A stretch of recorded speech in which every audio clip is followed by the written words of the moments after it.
Good day, Canada. Our podcast is hopefully designed to entice you to follow what we are talking about. Each topic we pick, we research, and we hope that it stimulates you to want to follow through on future podcasts and give us ideas for podcasts. The topics we pick affect everybody directly or indirectly and can have wide ranging effects on our economy, how the world is being affected, and we try to enlighten you on different viewpoints. We don't always agree and probably shouldn't. So we're trying to have a conversation on these topics. If there are topics you want us to cover, please let us know in the comments. Okay, Cal, are we ready to discuss the steel and the aluminum tariffs that Trump has imposed on Canada and the world, as a matter of course? But you being in Windsor area would be more impacted than me in Alberta, except I know the price of beer in an aluminum can is about to go sky high. The issues, I think probably the one that brings it home to most people is in fact beer cans, as you mentioned. Yeah. Aluminum cans are of a certain size are not manufactured in Canada. Canada only has one can manufacturer, and of course that's in Quebec. Just to give you some background knowledge here, the Canadian-made cans are Ideal Cans is the name of the company. They produce 1,000 cans a minute, which seems like a huge volume of Wow. cans, which totals about 400,000 cans per year. Now, the reality is Canada's yearly consumption of items in cans is 1.8 billion. So you can see that there's a huge shortfall in the Canadian market for Canadian made cans. Now, where this gets expressed is if you own a canning factory and you're making things like beans or vegetables, that sort of thing, being from an area where this is a very important industry, I can tell you that the 25% tariff on the can coming from the US takes away essentially all the profit and creates a loss in local canning companies. And that means that your vegetables, whether they be, spaghetti sauce, tomato juice, canned soups, they're all going to go up. And the can is the most significant cost of the product, which means that the product is going to be significantly increased in cost, not marginally increased in cost. So So the it, Trump imposed a 25% tariff, is my understanding, and that's in effect now. yes, yes. Now it And was, Canada has not retaliated by any tariffs on our ore or our steel raw material going to the U.S. well, refineries. well, if we look at the canning industry in particular, there's no way to um, retaliate because if you were to put an export tax on your food products that were going out of the country, the finished food products, plus the added tax of the cans coming in, the businesses would be unviable. So Yeah. that so there's nothing that Canada can do to sort that out except to subsidize the canning industry back to where it was in order to make it competitive with exports to the U.S.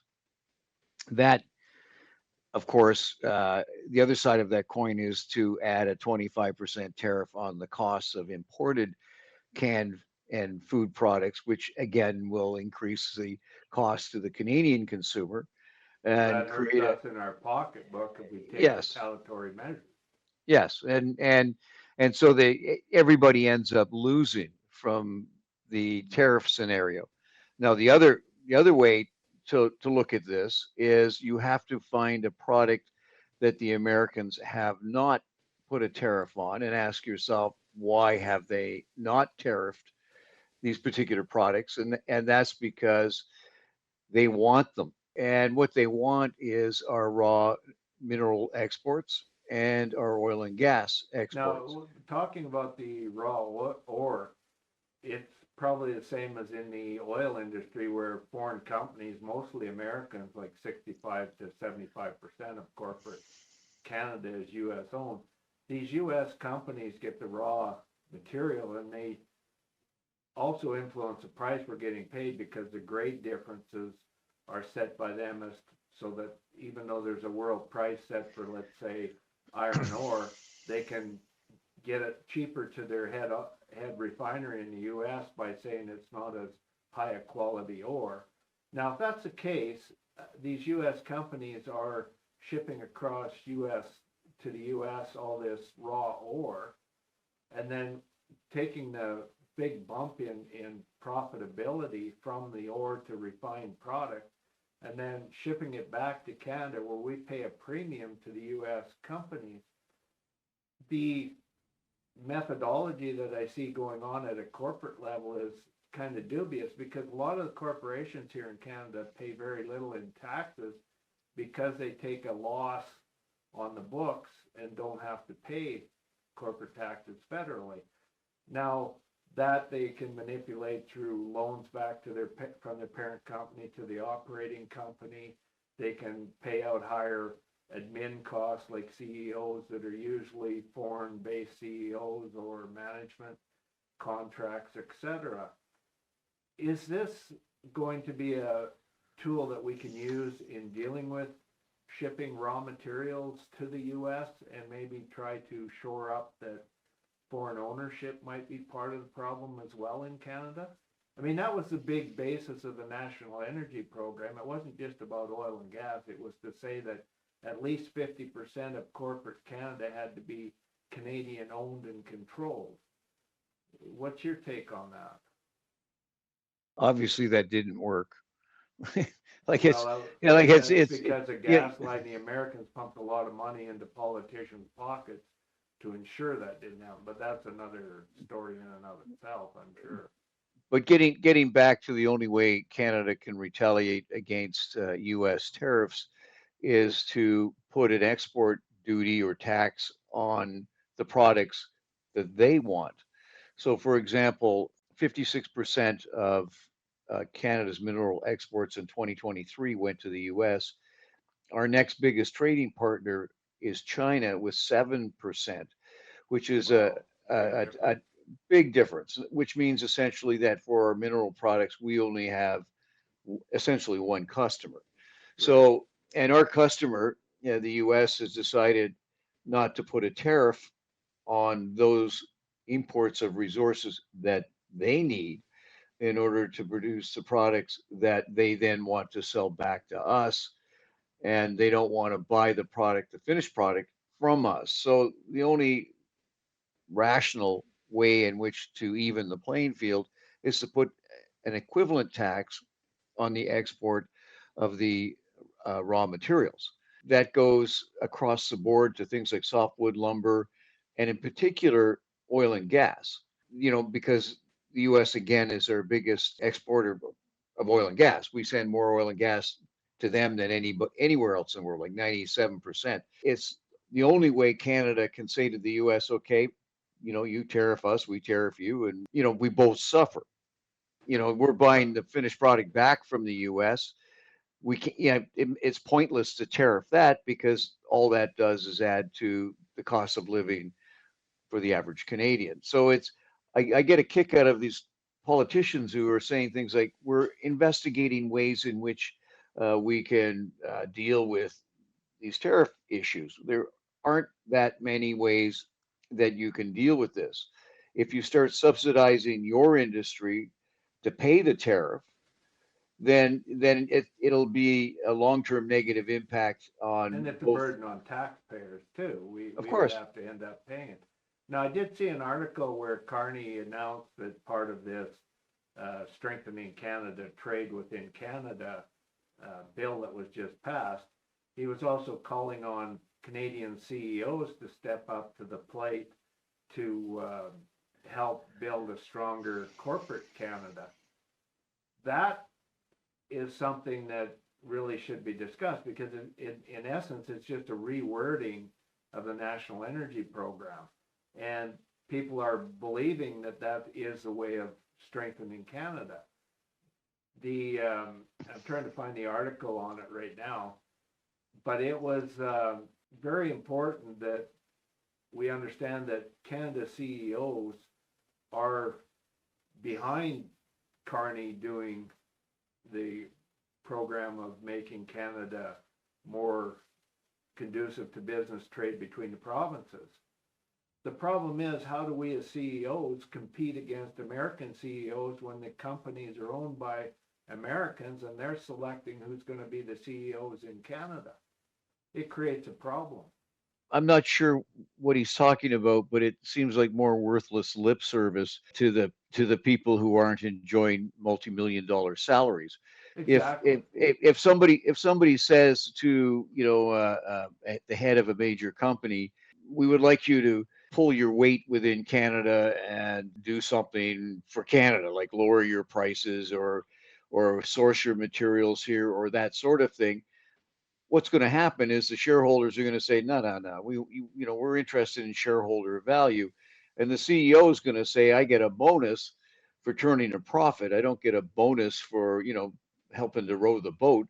So I'm not going to do it. And if you look at the history of corporations in Canada, you'll see that the Americans just chew them up and spit them out anyways. BlackBerry is a classic example. They brought a frivolous lawsuit against them in the U.S. and bankrupted them in the telephone industry, and they were a leader. Nortel was another classic example. And Nortel is the worst example that I can think of, where you had a blue chip company that had patents that had such a value that the big U.S. IT companies split them up amongst themselves so that they wouldn't get in a bidding war against each other, which meant on the receivership, a lot of the pensions and debts didn't get paid.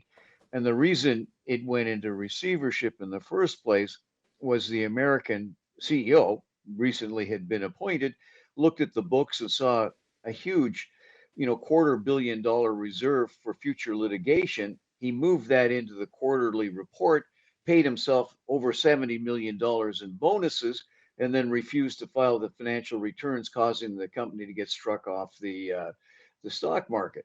It was an out and out scandal. In China, they would have had an execution within 6 months. In Canada, we go, geez, the guy's a brilliant businessman.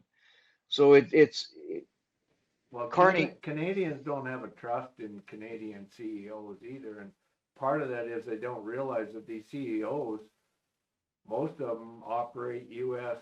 companies. Even if you are a Canadian, you're working for a foreign entity by the shareholders.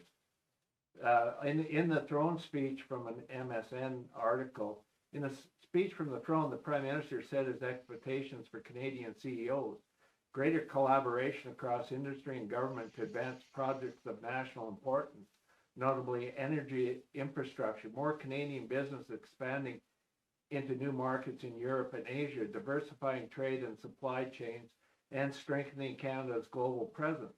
Leaders in construction and real estate working to help address housing affordability, greater investment in productivity, enhancing technology and tech and defense CEOs playing more meaningful roles in strengthening our national security. Well, when most of these CEOs are working for foreign companies, that's kind of a contradictory in and of itself. Like people like myself have written the government and said, hey, look, we see the need for oil refinery here in the West to strengthen the overall strength of Canada. Not even a written response, right? And as a CEO of a pushed out of business oil company, I understand that CEOs are important, but you have to have the right CEOs running the right businesses. When we, as you know, I've written the government on lots of issues since Trump declared war on Canada, saying we have to do this to strengthen our business ties and protect Canadian businesses. And it mostly goes back to the ideology of the National Energy Program, where we need to start backing CEOs in building stronger Canadian ownership, because for every dollar that's spent and retained in a local community, it gets tenfold the effect on the economy. So if I spend $1 and I'm a CEO in Calgary, that dollar becomes, $10 spent in the local community. That strengthens community. When a CEO works for a foreign company and that dollar leaves the country, we just not only lost the dollar, but we lost the $10 that it could have contributed to the local economy. People have to wake up. That's called rape and pillage. And if we don't wake up at a federal level to say, we got to stop that, we got to start backing CEOs, I could go on a pretty good rant on this because it affects me directly. I can't go and raise money to do a business in Canada because the Securities Commission, a privately owned organization, has been given powers to ensure that the wealthy are the only ones determine what businesses succeed in raising money to compete against them or not. And I think we should do an article on that at a later date. But there are barriers to CEOs becoming established. And if you fail in business, which is a 99% chance of failure, it's usually due to financial constraints. And those constraints are put on you by the laws that prevent you from raising share capital to offer your services to the community. And you can't even go to the community and say, hey, please invest with me and we'll keep the money and profits in our local economy. That is wrong, and it's outdated antics. There are some changes happening, but they're very minute. Like now Alberta allows you to raise $1 million on social media, but you really can't because social media blocks it anyway.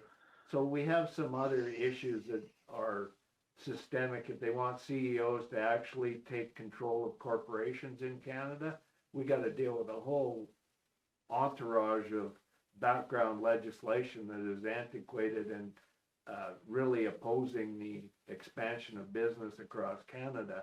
It favors foreign business doing business here and prejudices locals, is my take on it.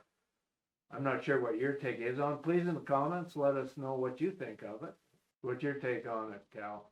The tariff issue is complex, but it boils down to greed. Trump is trying to raise alternative sources of income so that he can maintain tax deductions for the 1% billionaires in the US. He's taking away, health services. He's taking away, all the systems that government used to supply that people depend on, water, air, that sort of thing. And he needs to do that so that he can fund the military and fund the billionaires. And he's So doing it by declaring war on all the countries in the world that deal with the U.S. Because he's trying to deflect and blame those countries for him imposing tariffs. Well, the only way that you can fight back against that kind of stupidity is to look at what is it that they want, and the tariffs reveal what it is that they want and what it is that they don't want. One of the other side issues, of course, is the military. The Trump regime wants everybody to spend more on the military.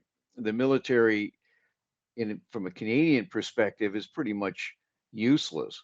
Canada hasn't been in a war for 3/4 of a century, and if it was to go to war again, who is it going to go to war against? Well, we're such a multicultural country that we believe in peaceful resolution to no, but situations. That's why we were a peacekeeping country up until we were drug into the Iraq War by false lies of the U.S. But all of that aside, what the Americans are saying is that, we Canadians need to spend more on military. So when the Americans get themselves into some kind of third world conflict like they do on a regular basis, they can rely on us to send, their military machine that they've sold us over there to support them, which I think is ridiculous. I think what Canada should do is say, okay, fine, we'll increase our domestic spending on military issues, one of which is fighting forest fires. That's a critical issue in Canada. Half of the prairies burnt up this year. The deflection of that is with the tariffs on aluminum and steel, the idea is to force car manufacturers to manufacture in the U.S. versus in Canada and Mexico under the free trade agreement that was cut by Trump himself. There was an article that said there's been a 72% drop in car inputs to the U.S. And in that same article, Trump states that he wants to even increase the tariffs on cars coming into the U.S. to prevent cars from coming in. So in essence, Trump wants to shut down car manufacturing in Canada and the U.S. or Mexico that he agreed to under his previously signed agreement that's still in effect apparently. And that's where quiet quitting comes in. Canada is going to lose car manufacturing facilities in Ontario, in your area around Windsor. They're going to lose them because that's the goal of the Trump regime, is to shut down car manufacturing in Mexico and Canada in favor of car manufacturing in the U.S. Like, you know, even his sworn enemy Musk benefits from those transactions. My take on it is NATO is meeting on Monday over in Europe. It's supposed to be a 2-day summit of NATO members. Trump announced he's only going to spend 2 hours there. So all of a sudden now the NATO is only going to have a 2-hour session, not a 2-day session, which means Trump is basically going there, you pay my tariffs, and we'll discuss NATO later type deal. And he's already said he wants 5% gross domestic product contributions to military from all the NATO members. Canada said, yeah, we'll increase ours to 3.5%, but that's 55 billion more dollars on military. And Spain has said, we're not going to spend 5%. So where that leaves Canada is, you know, if we're going to cater to the Trump effect, well, sure. Okay, if our plants are going to go down there producing cars and trucks, by all means, we'll invest more money in military equipment that can also be used for fighting forest fires and stuff around the world. And we should be looking at conversion and taking 55 billion and setting up CEOs like myself to run these corporations, but don't do it as a corporate investment, do it as a crown corporation and set up and build these military factories in the infrastructure that we already have, so it negates any impact on Trump's declared war on different countries in the world and NATO. If you're not going to spend money, yeah, let's start spending in countries of like-minded. Let's spend our money in Canada, cut that $19 billion jet contract from the U.S., divert that money into a smaller investment package in the Gripen jets and take part of that money and build the manufacturing facilities for, you know, trucks and vehicles that can aid in firefighting and peacekeeping around the world. That would meet our contribution. Plus, it would keep the profits in Canada and stimulate the economy a lot better than these foreign companies that are doing the manufacturing right now and taking all the profits out of our local economy. Now, that's my rant on that. I want to see NATO be strong, but if you got a weak member like the U.S. trying to run roughshod, NATO needs to step up and cut ties to the U.S. quietly and make it reinforce our manufacturing capabilities here in Canada. Like, we can even bring up the Avro Aero. I mean, start another jet processing manufacturing plant here. Would Why? be ideal, working with the. Why do we need? I We like don't air need shows. jets, we need drones. I like air shows as much as everybody Yeah. else, right? So we need a dozen planes to do an air show, and that's plenty. Like, what else are we going to do with these aircraft? It's insane. I have no idea. Yeah, we're going to be called upon by the U.S. to intervene in some third world country and bomb the crap out of people that are, you know, either just trying to eke out a living or minding their own business, and we should stop doing that. And the other thing that's insane when you start looking at it is NATO. Like, nowhere in history has a military alliance prevented whatever it is that it was created to prevent. All it does is accelerate the issue to a larger confrontation. And the classic example is World War One. You know, the assassination of some goofball emperor, and next thing you know, we're in, you know, 5 years of horrible crisis because of treaties and because of alliances and because of posturing and because of promises and because of the grandiose dreams of these idiots like Trump and Hitler and Stalin and you name it, right? Well, They, we do have to learn off history and try not to repeat it. yeah, That's, we don't that's need not, jets. that's not happening, but, you know, part of this NATO deal with Trump, he's demanded that Canada has to pay, what was it, $71 billion for the grandiose dome over the US? Like, give me a break. We haven't even seen any models of it that would actually work. There's Well, no, they know it doesn't work. yeah, And exactly. And we as Canadians, Trudeau actually signed a deal with the Australians to increase our surveillance in the north because that's part of our own country. And they spent $1 billion with over the horizon technology, which is state of the art. why? And that's a better Like, investment because why? we need The to polar find the ships polar that go bears. missing and lost up there. It's a great for our efforts in the north. Corey, Need to be found. Planes Corey, they going have down this or ships invention. lost. They have this invention called satellites, right? They can read a newspaper. You know, we don't need early But that's part of warnings. but that's the over the horizon technology. It involves satellites and all sorts of coordination, which is important in the north. I don't And think so. well, I mean, we need more satellites. How did we get along without it so far? Well, not that well. We don't have very many people living in the north, but then I don't blame them. Well, exactly. And you think the new Canadians are going to go up there? You know, Well, there's not a I chance. always thought we have a problem populating islands.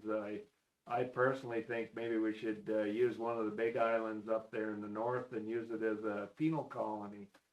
Throw The in vast convicts and say, well, you know, we don't have to provide you any guards. We'll airdrop your food in, but there's polar bears out there, and if you can make it back to civilization in a year or two, your sentence is commuted. You're mute. I guess that's it for the conversation. You want me to stop it? Huh? I got no way of fixing it at this end. I guess we're done. Subscribe to the channel, give us a like, and please share the video. Don't be afraid to share this commercial with your friends too.